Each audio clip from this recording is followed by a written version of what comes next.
All right, welcome everybody officially. I'm excited to welcome Rabbi Linda Steigman for our class today on the Megillah. The question or the title of the class being, was Esther just another pretty woman? Today is a bit bittersweet, both joyous and anxious at the same time, because of course today we're celebrating Purim. So I wish you a Chag Sameach.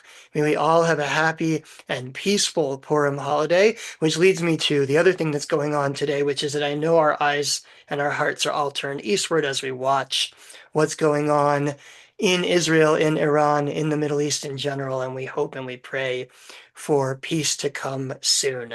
So I know that's on all of our minds, and I'm glad that we can bring a little comfort to each other through study.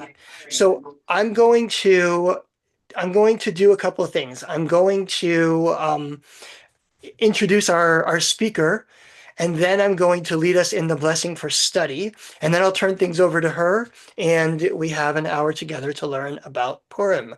So Rabbi Linda Steigman, who we get to spend the next hour with, sorry, I'm just making sure everyone's muted. All right. Rabbi Linda Steigman is a native of Chicago and has also lived in Philadelphia, New York, and Jerusalem. She was ordained from Hebrew Union College Jewish Institute of Religion in New York. We were just talking campuses right before everyone else came in. She and I missed each other by a couple of years and a couple of states because she was in New York and I was in Cincinnati. After serving congregations in Fredericksburg, Virginia, and Wilkes-Barre, Pennsylvania, Rabbi Steigman moved to the Kansas City area in 2008 to be closer to her children. Until May 2024, she served on a part-time basis at Temple Adath Joseph in St. Joseph, Missouri. Rabbi Steigman is also a trained hospital and hospice chaplain and teaches at Temple B'nai Yehuda. So let me share my screen and I'll invite you all, if you feel comfortable, to unmute and join me in blessing for Torah study. I'll give people a second to unmute. All right, please join me. Baruch atah Baruch Adonai, atah Adonai, Eloheinu melech melech haolam, haolam, asher asher kiddushanu kitanu b'mitzvotav, v'tzivanu la'asok b'divrei Torah. Torah. Praised is the eternal source of the universe, whose mitzvot, whose commandments bring holiness to our lives, and who commands us to immerse, to engage in words of Torah. Rabbi Steigman, please. Okay. Well, I have an old friend here, Louise Winheld, who I haven't seen or talked to for a long time. So I'm delighted to see you, Louise. And I'm delighted to see everybody else here. Teaching adults is one of my favorite things to do. And to have an opportunity to teach about Purim is just lovely. I'm first going to talk about Jews and Persia. Given what's going on in the world, I thought it would be interesting for people to know the history of Jews in Persia.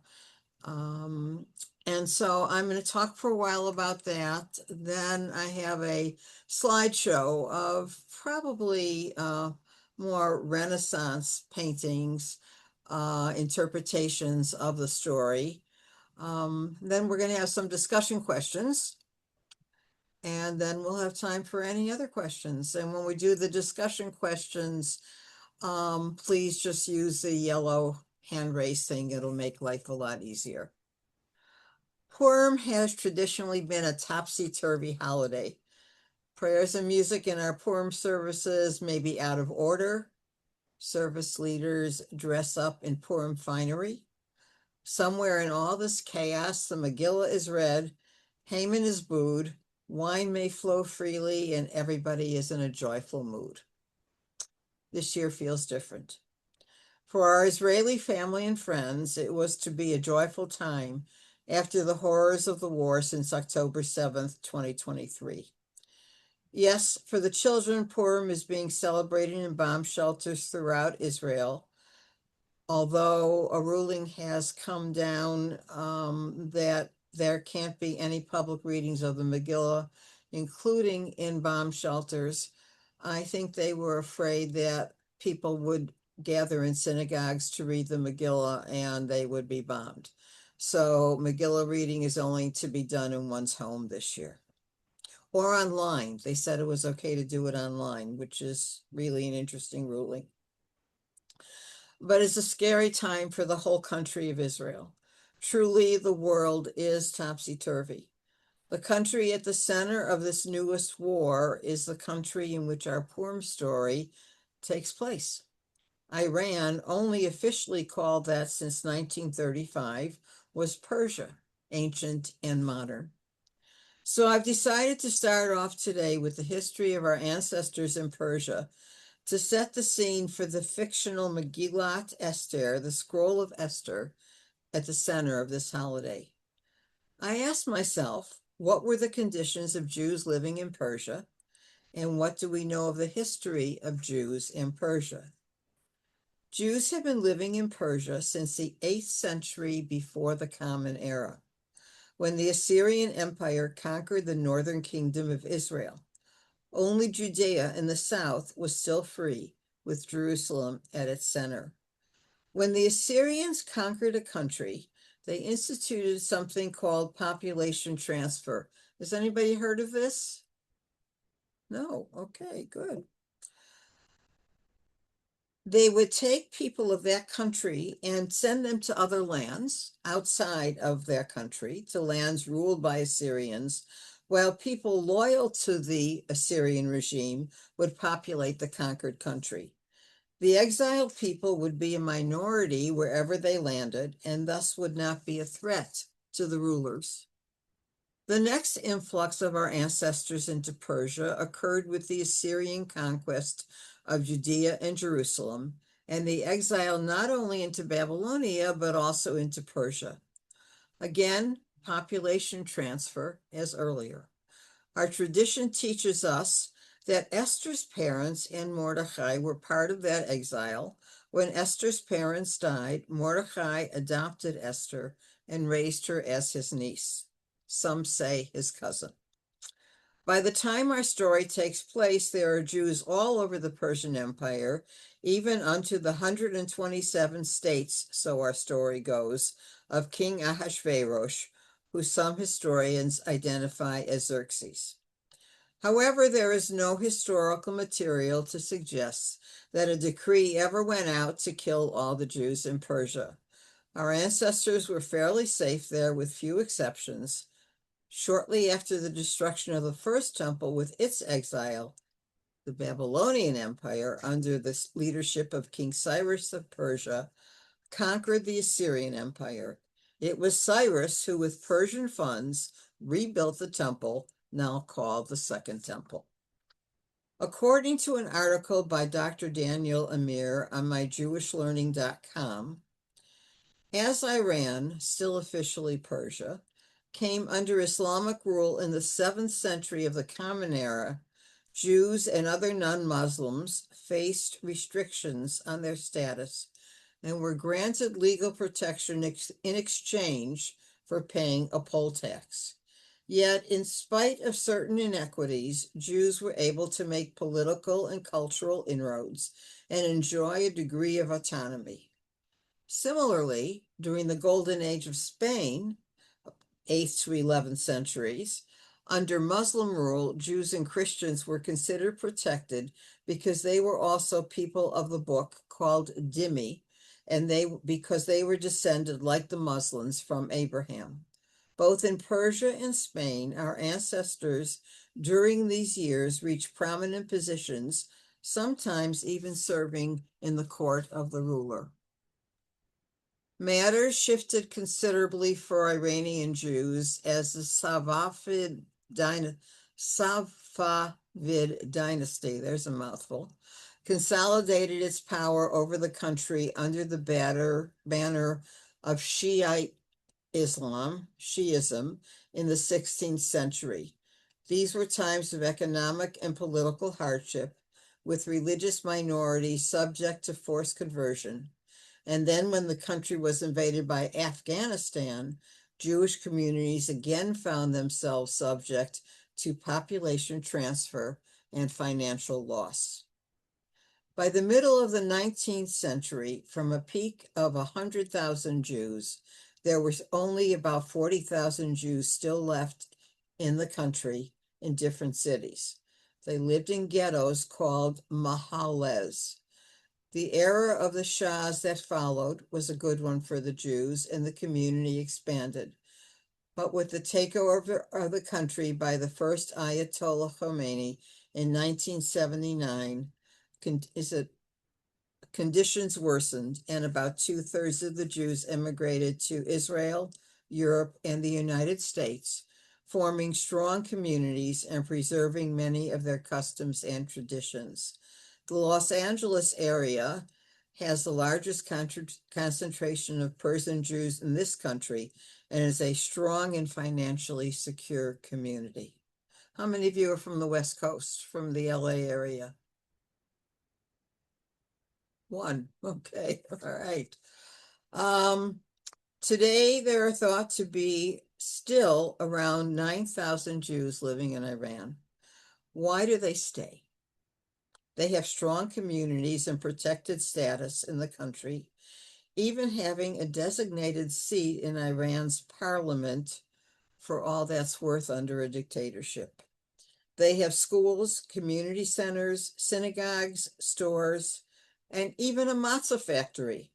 They've stuck it out for 2,500 years. It's hard to leave. Now from history to Megillat Esther. This megillah or scroll is found in the third part of the Tanakh.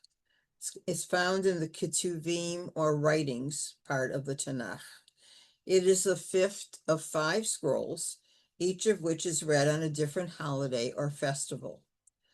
Only Megillat Esther of the 5 scrolls is required to be read from a scroll. For the other 4, traditions vary among different groups. When Ketuvim or writings was canonized, put in its final form around the 1st century of the Common Era, Esther was thought to be not fit for inclusion because nowhere in the story was God mentioned. But the holiday of Purim was so entrenched in Jewish culture by that time that the sages found a line that they could use to justify at least a referral to the Holy One. And I'll speak more about that later. But included it was, and it provides us with a story with more humor than pathos, a hero and heroine, a good outcome for the Jews, and, of course, a command to celebrate. Or, as some say, they tried to kill us, we won, we ate. The story opens with King Ahasuerus entertaining hundreds of his subjects from all over 127 provinces over which he ruled. They've been drinking for 180 days, 6 months. And then at the end, all the men of the city of Shushan, which is named after the Persian city of Susa, are invited for a 7-day banquet, while Queen Vashti holds a banquet for the women. Much is made of the rich surroundings and vessels and of the wine that is consumed, almost to the point of parody. On the 7th day, the king sends his eunuchs for Vashti. He wants her to parade before all of his assembled guests. The text doesn't say only in her crown. It says wearing her crown. Vashti says no. She has no intention of parading in front of hundreds of men who have been drinking for 6 months straight just to stroke her husband's ego. Yay, Vashti. The king is furious and, with the advice of his not too wise advisors, decides to dethrone her. I would imagine Vashti is relieved to be rid of this buffoon of a king. Eventually, the king gets lonely, even though he has a large harem. The text tells us that he misses Vashti, so he decides to look for a new queen. The call goes out, and the king's men go door to door looking for beautiful young women. It's unclear if the search is limited to Shushan or expanded to the 127 provinces, most likely limited to Shushan. The knock on the door comes for Esther, and as she is leaving, Her uncle Mordecai whispers to her to not reveal that she is Jewish. All the candidates for queen are brought into the palace, and for an entire year their bodies are prepared with oils and ointments for their interview with the king. They are probably taught something as well about royal protocol. The interview begins at sunset and ends in the morning. This is not a test of inner beauty, intelligence, or wit. Esther is the one who the king chose. Were this story only about a Jewish woman who becomes queen, it could end here. But Mordecai's reminder to Esther to conceal her Jewishness leads us to believe that there is more. Why would Esther hide her Jewishness if it wasn't problematic in this regime to be a Jew? Meanwhile, Mordecai has this habit of sitting by the castle gate, listening to courtiers and advisors talking about what's happening in the palace. As a leader of the Jewish community, he wants to make sure that nothing disturbs the safe existence of that community. One of the things he hears is Big Thumb and Teresh, two of the king's disgruntled advisors, plotting to kill him. Mordecai gets word to Esther, who tells the king, and appropriate action is taken. Mordecai's actions in saving Ahasuerus are written down in the king's book of annals. Enter Haman, the evil protagonist. Appointed prime minister by the king, Haman wastes no time in asserting his authority and in gaining the king's ring, which gives him all sorts of power. And he wants everyone to bow down to him. Mordecai refuses again and again. Haman is furious. He learns that Mordecai is Jewish, and rather doing away only with Mordecai, he decides to kill all the Jews throughout the vast kingdom. Although the Jews are law-abiding residents of the kingdom, Haman lies to the king about them and says they should be destroyed. He also offers the king 10,000 talents of silver to sign the decree to destroy the Jews. For this king, money talks. Haman had already consulted the best astrologers to determine the date, a year in the future. Why send out the decree now? Nobody thinks to ask. Mordecai hears of this and gets word to Esther. He urges her to tell the king. She is afraid because palace protocol dictates that no one may approach the king unless summoned by him. Our text reads, Mordecai had this message delivered to Esther. Do not imagine you of all the Jews will escape with your life by being in the king's palace.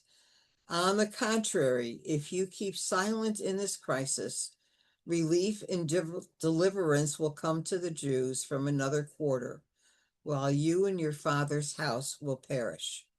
And who knows, perhaps you have attained to royal position for just such a crisis. The phrase relief and deliverance will come to Jews from another quarter is thought to be a reference to God, and thus the sages were able to include the book in our Tanakh. Esther, not just another pretty woman, considers what her uncle has said. She sends a message back to him to tell him that he and the other Jews in Shushan should fast in sackcloth and ashes for 3 days, and on the 3rd day she will approach the king. Ahasuerus is delighted to see her and asks what is troubling her. She invites him and Haman to a banquet for the following night. But that first night, with the conversation and wine flowing, she loses her courage and thus invites them to another banquet the following night. This time she gets up the courage to ask the king to save her and her people from being vanquished. She identifies as a Jew. Who the king asked would do this, and she indicates Haman. The king goes out into the garden to think on this, or as some of my colleagues have suggested, to relieve himself of all that wine. Haman prostrates himself beside Esther, begging her to save him. The king comes in, sees Haman being familiar with his queen, and tells the guards to seize him. Is this because Haman wants to kill Esther's people, or because he thinks that Haman is making a move on his queen?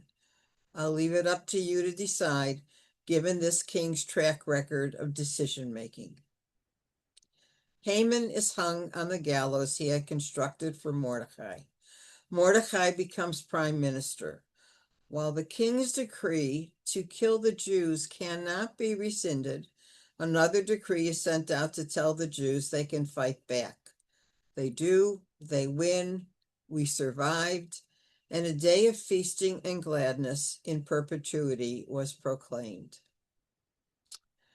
Chapter 9, which we don't read to the children, is thought by some commentators to be a later addition to the text. It tells of the massacres that the Jews throughout the kingdom brought on the other people in the various provinces and in Shushan. This is an uncomfortable text for many of us, for it seems that rather than defending themselves, it was the Jews who were the aggressors. We don't like to think of ourselves in that way, starting violence without provocation. I think it makes me uncomfortable because this is what can happen when we think we have the upper hand and can do what we wish. I'll close with the wise words of Rabbi Nora Feinstein from the National Council of Jewish Women, an organization some of you may belong to. She says, or she writes, in a word that often feels upside down, personally and politically, the story of Esther asks us to imagine what might be possible when the script flips. In fact, the Baal Shem Tov, an 18th century Hasidic teacher, the founder of Hasidism, suggests that we read the book of Esther on Purim not as a story of something that once happened, but that we read it in order to seek its relevance. We should reinterpret the story for the here and now. And here's what the book of Esther offers us here and now. The story of an unlikely hero who takes her own lived experience and turns it into a source of power. Esther makes change by advocating for justice on behalf of those facing persecution, violence, and oppression, even though she personally was afraid of potential fallout. It's a story of someone who did not necessarily see herself as a leader, but who understood that the world was too upside down for her not to try and create change however she could. And so Rabbi Feinstein continues, this year on Purim, I'm listening above the noise and the chaos and the groggers for the voice of Esther echoing in our day. The voice that asks what ways we each have to be a force for positive change. The voice that urges us to imagine what might be possible in an upside-down world if more of us could manage to overcome our fear and act. Okay. I'm now going to go to the slides, which I just personally love. I hope you love them as well. Go.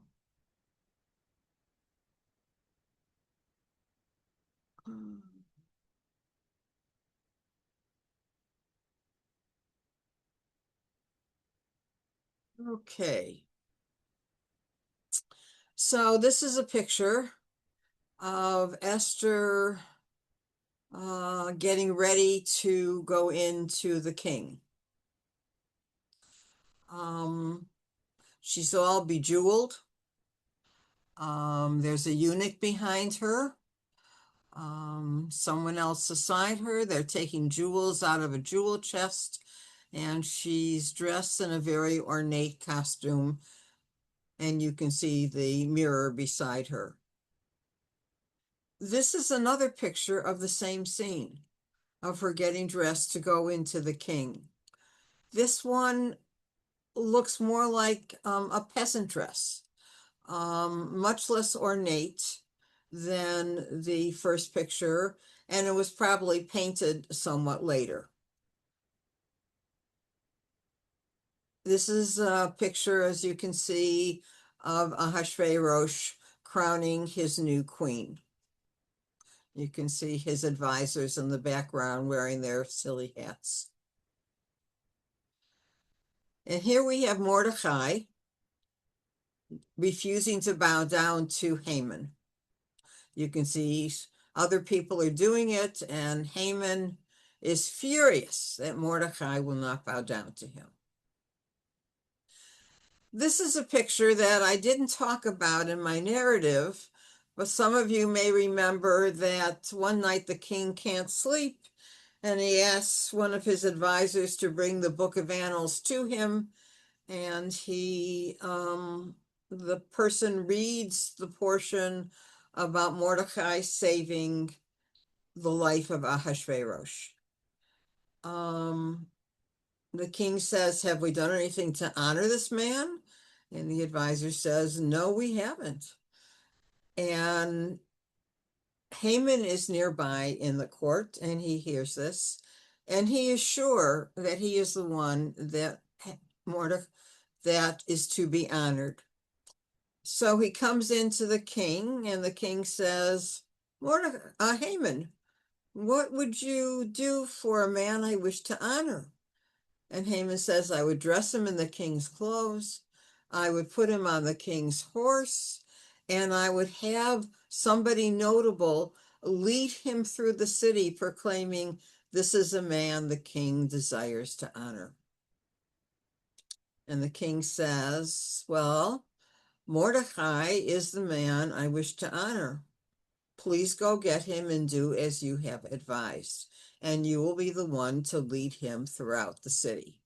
Ahasuerus has no idea of what's transpired between Haman and Mordecai, but you can imagine that this really incenses Haman, but he does as his king has asked.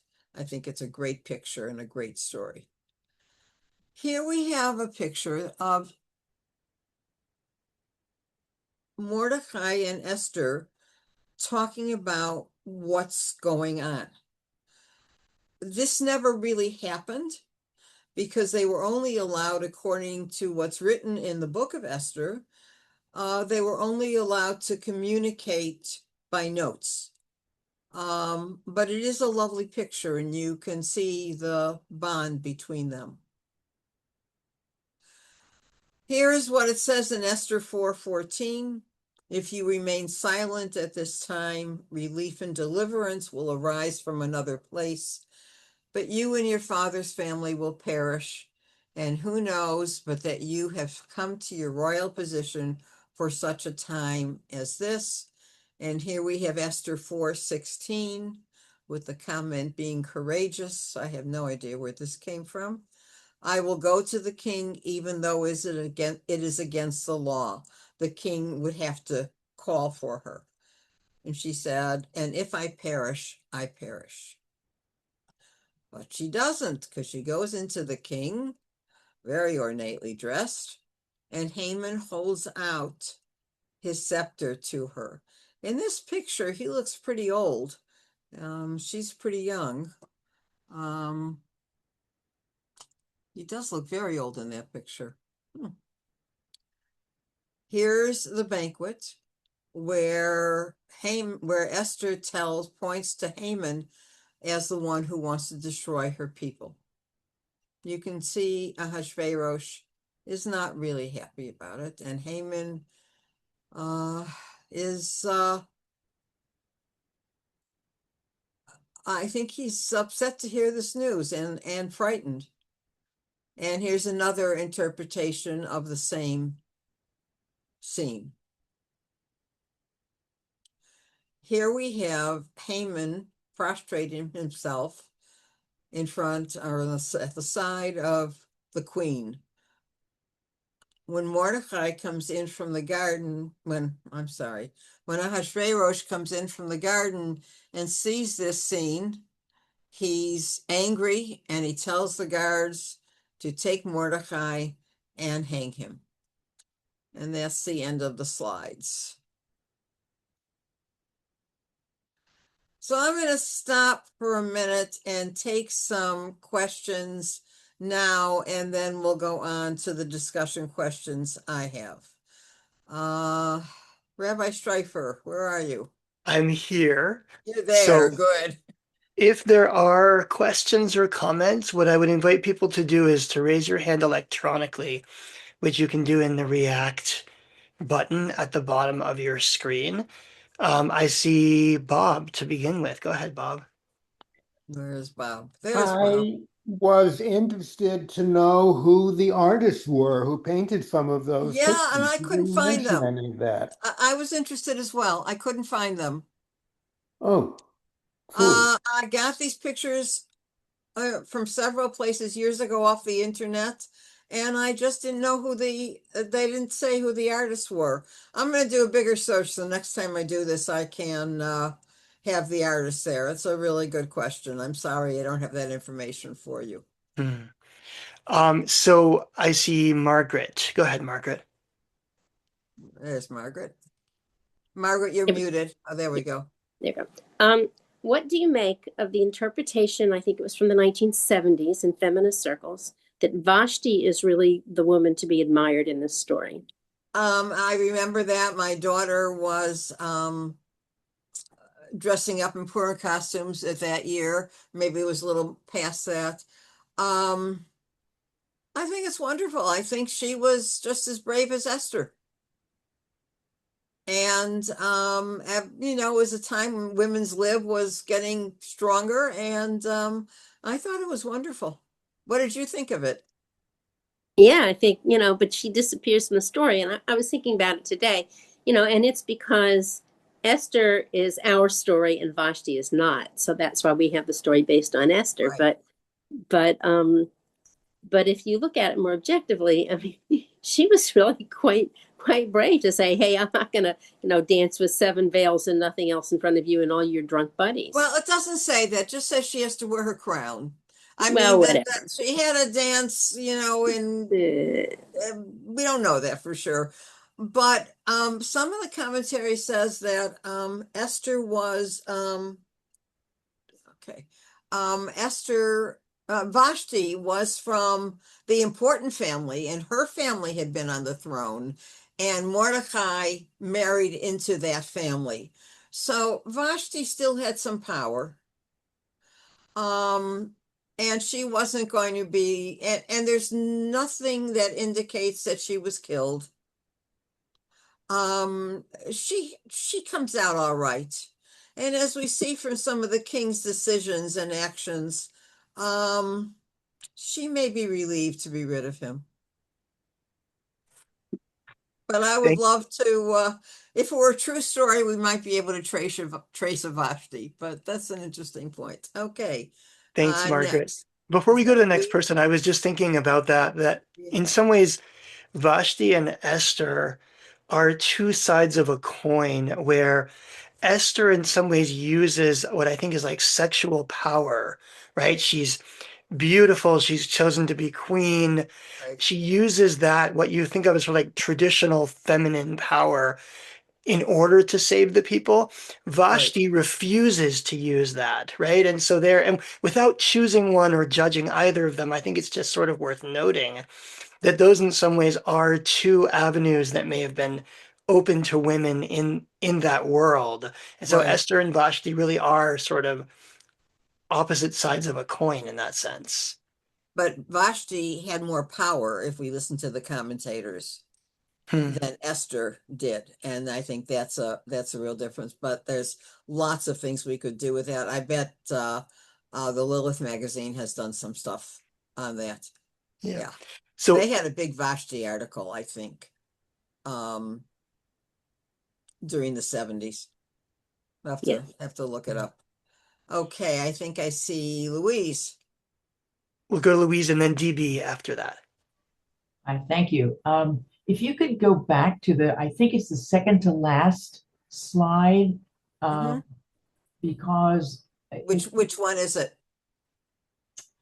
it was one of the ones showing the dispute between uh, Haman and the king, or Right, when Esther tells Ahasuerus what's going on.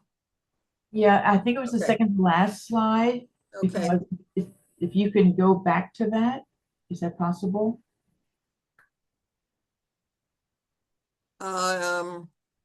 Hold on. Where Haman is prostrated, or when they're at the table? Just before that one. Okay, Try that. Let me see. is that the one?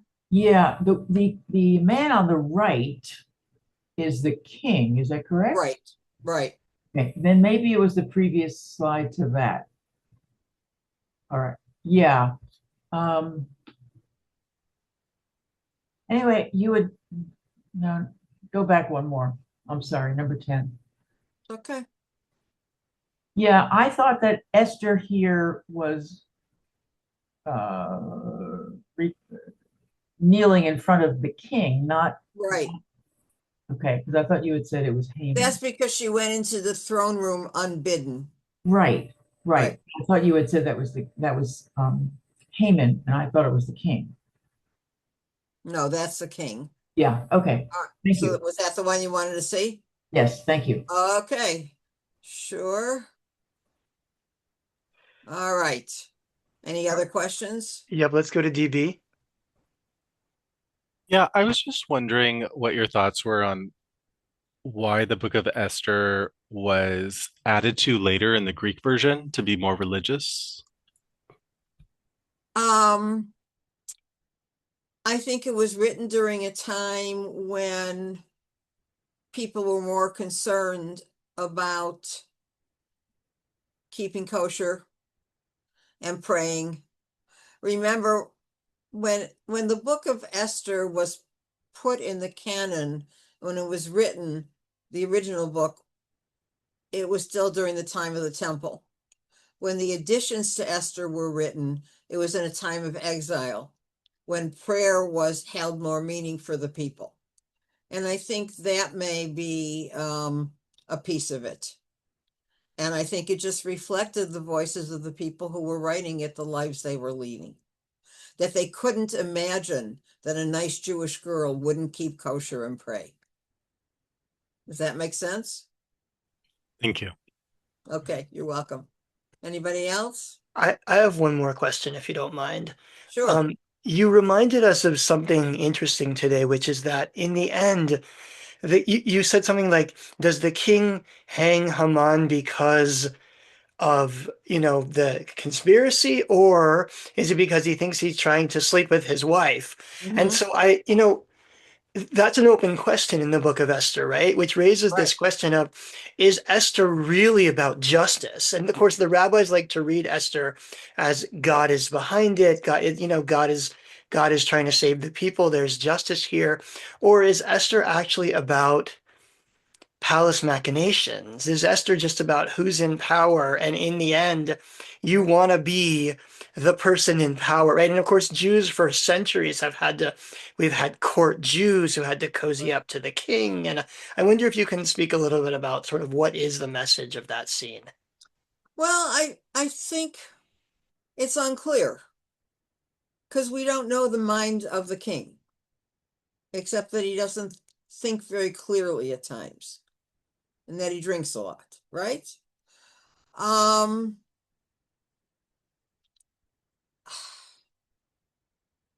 I really don't know. I think it's open. And I think that's why the book is such a fascinating book. There's a lot of things that are open and that we can interpret.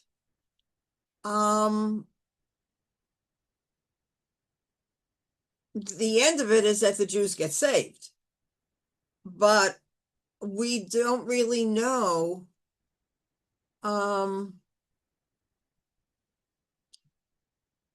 what the king is thinking and where his priorities are. But we do know is he's willing to sacrifice Haman and not his queen.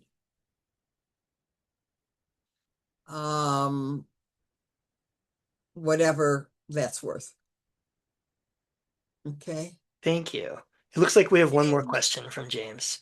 Yeah, and then we're going to go into the discussion questions I have. James, you're muted. I can't hear you. Your mute is on. I can't unmute you. Can you go on now? Can you hear me now? I can hear you fine. Yes, I was just I went at my synagogue. We celebrated Purim, but I was reflecting about what happened during those days. That Israel had a special bond with the Persians because they allowed them to rebuild their temple to go back to the Holy Land. And under the Shahs of Iran, Israel had a good relationship with Iran. Right. But all that was swept away by the Ayatollahs, and what the Right. Ayatollahs is like. They're almost like the modern day Hamans. They want to destroy Israel and anybody else who's on their side. So I'm hoping that after this storm blows over, maybe there will be a restoration of the old monarchy in Iran. You'll have the Shah again, or some Oh, I don't think constitutional so. monarchy, mind you. Maybe I don't think life was so good for a lot of people under the Shah. no. It might have been okay for the Jews, but there were a lot of people who suffered under the Shahs. Oh, I'm I sorry. don't think Okay, I the don't know monarchy is everything. the way to go. Unfortunately, in my way of thinking, countries that have never had a democracy, we have found out, have a very difficult time creating one. And Okay, there's really, from what I'm reading in the papers, there's really no plan to create a new government. They just want to okay, destroy. So I think what is going to happen, there was some article that said that so-and-so will be running the country until the clerics meet to appoint another Ayatollah. But oh, okay, the people have been rebelling against the Ayatollah, so it's an unknown what's going to happen and who's going to give them support to rebuild. And that's okay. there's a lot in the world right now that needs rebuilding. The So people have to rebuild themselves. It's up to the people what kind of government they have. Uh, Ultimately, we'll see what happens. yes. Okay, that's our last question. So now we're going to go to my discussion questions. Can you take your hand down? Thank you. Have any of your previous understandings of the story been challenged by the presentation today? I see a white hand. Is that Roni? I see a white hand there. Is anybody answering? I don't see a hand up, but if anybody has an answer, you can I raise your just hand. see We a can white hand put it there. in the chat. Oh, it's, you know what? It was my cursor. Sorry, Roni. What about the perceptions of the main characters? Did your perceptions about them change? Do you see them with any more depth? I can respond to that. Okay. It is I mean, it's what I said earlier, but the question you raised about the reason that the king decides to hang Haman has made me think differently about this book in ways that I think I already expressed earlier, thinking in many ways this can be read as a book about the dangers of power versus being a book about justice, and that Achashverosh is in many. Somebody just put this in the chat also. He's like this sort of buffoon king, right? He's only out for himself, right? And the rabbis like to read this as being about justice, but it's also about how you just can't trust anybody who's in power, and you just have to make sure to cozy up to the power. And I don't know if I like that message, but Oh, I think you can read it that way. yeah, I'm uncomfortable with that message. And Haman is succeeded by Mordecai, who is a good guy. And maybe there's justice there. But who you pick when you're in power, the people you pick to act in your name are very important. Yeah, and of course, if the book is a parody, then it could be parodying that idea also versus actually approving it. I'm sorry? I was just saying if the book is a parody, then it could be parodying that kind of power versus suggesting that that's good. But it may be just suggesting that that's in some ways the way of the world. Right. I see Bob with a hand up. Okay, Wasn't Bob. Mordecai a snitch? I mean, fulfilling the typical image of the Jew anyway?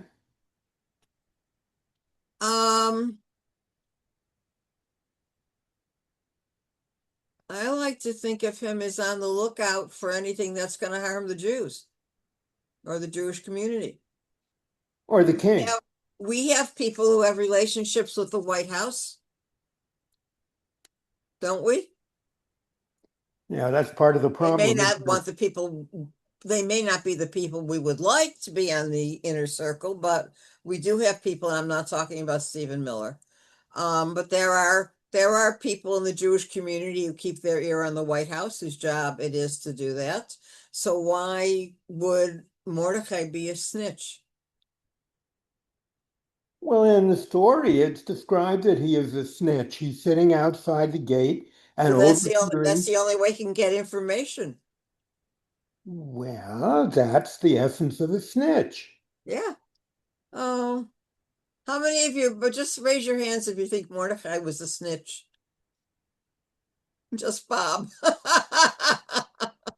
They haven't thought Mike is about not it sure enough about yet. it. Okay. Semantics. Semantics, right. No, I have a lot of respect for Mordecai. I think he did what he had to do to take care of the Jews. And so, my third question, which I think kind of feeds into this, is what do you think were the fears of the people who penned this tale?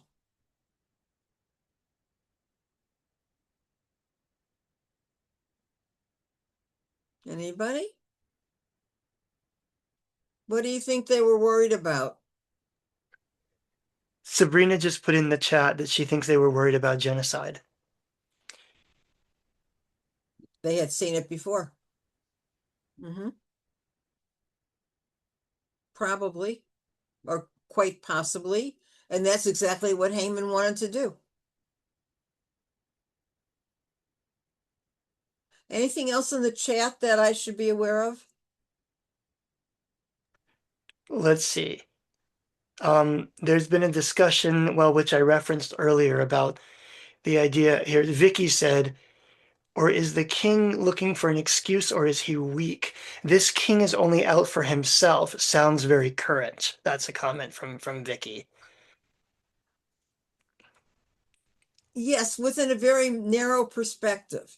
He's not really making decisions. He's making a decision about asking Vashti to come. He's to parade before his cronies. He's making a decision about a new queen.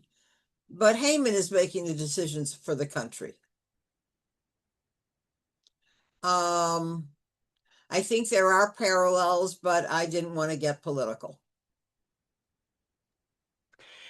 One more comment in the chat. Margaret said, you asked what you think, what we think the authors of this book are afraid of. Margaret says the precarious position of a minority. Right. Yeah. And people don't understand the importance of the state of Israel who haven't lived as a minority for thousands of years.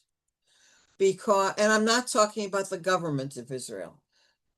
I'm talking about if things really get bad, there's someplace Jews can go. You may not like the government there. You won't like the government there any more than the government here, but there's some place that's safe for Jews. And I think that's always been the fear of Jews in the diaspora. Some places were more comfortable for others.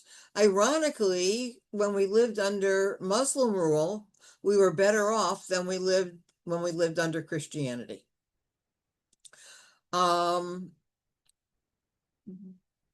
I think that is one of the reasons this book is so popular. The story is so popular.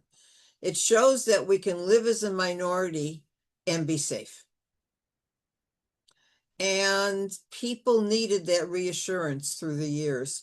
That's why Purim was such a popular holiday. Whoever the current ruling enemy was at that time would be called, you could boo for Haman and you would know who you were booing for. So it was a safe holiday. It's a book from the Bible. Look, it's just this nice little story and you can boo for the evil guy. So I think it's a story for all time. How would you like your students, your children, your grandchildren to understand the story, given that we want to strike a balance between them feeling safe, but also them being aware of anti-Semitism in today's world? That's a doozy of a question. I don't know if people have children, grandchildren, I have no idea. But you could put your yellow thing up or put something in the chat.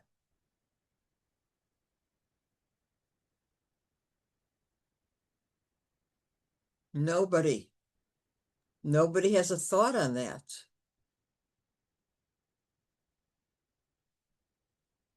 It's I'm too deep. surprised. Vicky, thank you, Vicky. This is well, we We've can got have like a 2-minute discussion. We've got Sabrina and we've got Judith with hands up Oh, there. wonderful. Okay. Vicky, you have to unmute yourself. Oh, we'll go Vicky's first, I guess, and then Sabrina and then Judith. Okay. Okay. It's really a whole day discussion. I mean, it depends. I mean, you have to educate your kids, you have to do all sorts of things. I mean, it's just really hard as to what's going on currently. I, I mean, there's too many parallels to what's going on in this story to in the current situation, Right. at least with it's very difficult. And I find myself really upset because I find myself that people talking about the Jews are being blamed for what this what the administration is doing in Israel uh, as opposed to just it, different. So we're in a tight situation. Right. You know, security is tightened all over. It's upsetting. Uh, it's very hard to talk to people. It's Yeah. I'm just really in a quandary over this whole thing. I don't want the Jewish people to be blamed for what's going on and Right. what's the whole conversation And about what's anti-Semitism since right, October 7th, anti-Semitism has just right, risen exponentially. right. I think it's a very troubling time for us. It's hard. I can't defend the government of Israel. On the other hand, Hamas knew what would happen when they attacked on October 7th, and they got exactly what they wanted. I don't think they thought the Israelis would go that far, but that's a whole talk about a whole day discussion. Let's go on to somebody else. I hear your struggles, Vicky. Sabrina's next. Yeah, I'm thinking that maybe a joyous, fun-filled holiday, the way we celebrate Purim now, is the right way to teach children because we only want to plant a seed. We don't want to instill fear, but that seed will grow in time and the meaning of the story will come as they mature. I agree with you, Sabrina. The only concern I have about that is that the story is told where you went to another corner. Okay. The story is told to the children as they grow older, the same sanitized story is told. And children are not taught as they grow older that there are different sides to the story, that there's the danger side as well. So that's why I taught my 6th graders the danger side this week. Yeah. Margaret, I think, was the next I one. think Judith was next, actually, and hasn't Oh, spoken. Judith, I'm sorry. Where's Judith? Thank you. Yeah, I think it's such a contemporary and important question to discuss. And I think that on the one hand, you would want your children to experience joy and the beauty in the world, for example. And on the other hand, you don't want to burden them too much, of course, but you're so worried for their Right. safety. And just like the thought that like revealing our identity or just mentioning Israel or Tel Aviv in a side note could put them into a very vulnerable and threatening position is Yeah. nothing you would want to experience as a parent. And on a day like Purim, it feels really so good that we have this joyous holiday where we can express joy and beauty within our community. Yeah. Okay.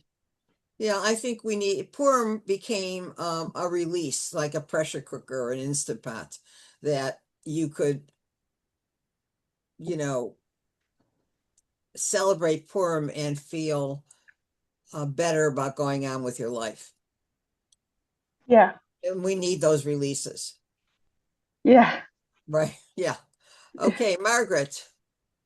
Okay, I have 2 things. One, because you asked a question about teaching the next generation.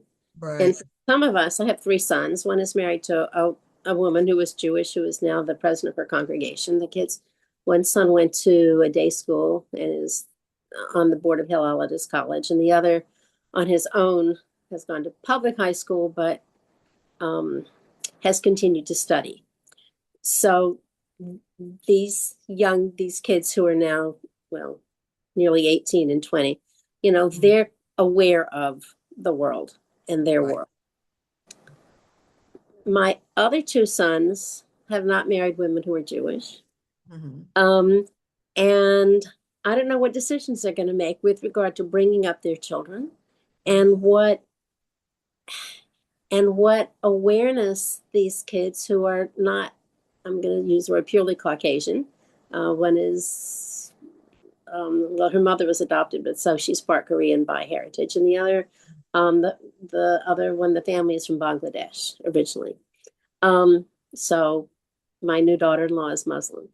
And so it's a real mix. And so I don't know, so my sons and their wives or ex-wife need to decide what they're going to do with regard to this and to what extent these grandchildren of mine, one who is nearly 5 and one who is 6 months, what they're going to learn. They're going to do, and I used and to I'm be, not a mother who's going to tell them.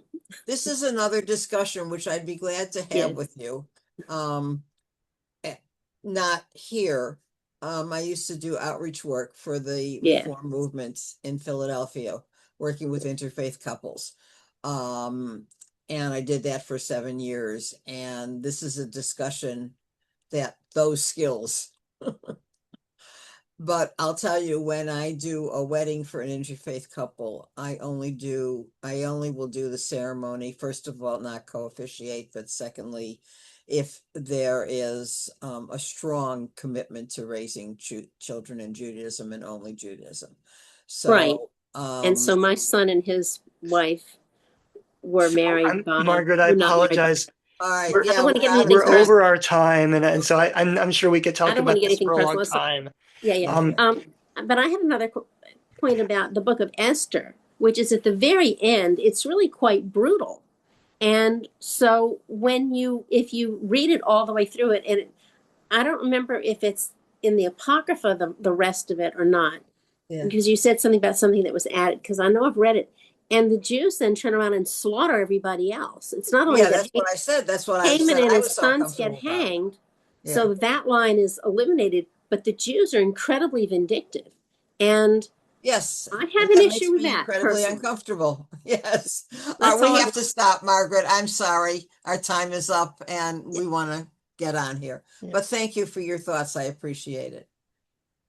So let me say a huge thank you to Rabbi Steigman for leading us in this discussion. Lots to talk about around Purim, and clearly we could have gone on for a while talking about all these issues. And I know you've helped me think about the book of Esther in a bit of a different way today. It's interesting to see how, we've had two discussions about Purim here, different opinions on what between yesterday's class and today's class about what goes on in the book of Esther and how the different characters behave. And so there's lots of fodder for discussion here, lots of ways to relate it to our lives today. As I said in the chat a minute ago, I don't think the book of Esther even pretends not to be political and not to be about what we're living through in any given era or moment.